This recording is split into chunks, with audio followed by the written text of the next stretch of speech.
os homens brancos que pertencem ao 1% do topo da distribuição, que somam 705 mil homens brancos, eles apropriam mais renda do país do que todas as mulheres negras do país, de todas as partes da distribuição, que somam 33 milhões de mulheres negras.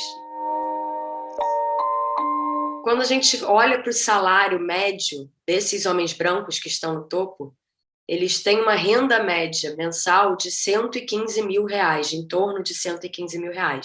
A gente observa que elas têm uma renda média de R$1.700 por mês.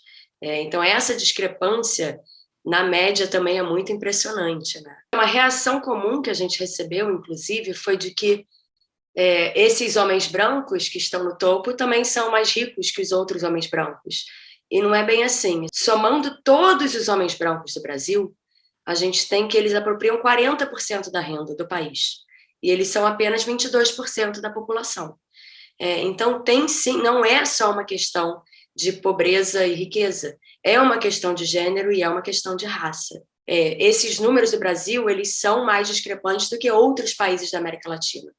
Então, o Brasil, mesmo em relação ao resto da América Latina, ele está atrasado. Eu fiquei extremamente chocada de ver aquilo cru, mas não tem um pingo de surpresa nisso. A gente sabia o que estava ali por trás e foi exatamente por isso que a gente resolveu fazer esse estudo, porque a gente sabia que os números seriam chocantes.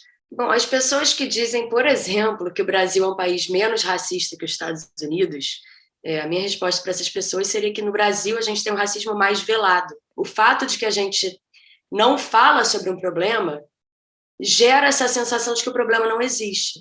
Uma das coisas que é muito importante ressaltar com relação a esse estudo é que os dados são pré-pandemia. Então, se a gente pega o efeito da pandemia, na verdade, a gente espera que isso tenha piorado, porque a gente já observou que as mulheres negras foram mais afetadas, a renda média delas caiu ao longo da pandemia, a taxa de desemprego aumentou para elas saíram em maiores números da força de trabalho. Por exemplo, quando a gente olha para o pós-pandemia, para esse momento de agora, os homens brancos eles já aumentaram sua participação no mercado de trabalho com relação ao período anterior, enquanto para as mulheres negras a gente observa uma queda de 6% na participação no trabalho. Quando a gente compara os brancos, todos os brancos, homens e mulheres, dos 10% mais ricos, eles detêm mais renda também, assim, uma quantidade razoavelmente maior do que todos os negros, mulheres e homens do país inteiro. A gente pode aqui levantar diversos motivos, falar sobre má distribuição da educação, sobre uma perpetuidade da distribuição de renda que vai se reproduzindo ao longo das décadas, e na base disso, quando a gente volta, a gente tem a escravidão. É isso que explica, na verdade. O que explica é o fato de que a gente não teve reparações e que a gente ainda vive essa herança escravocrata do Brasil, que não foi em nenhum momento reparada.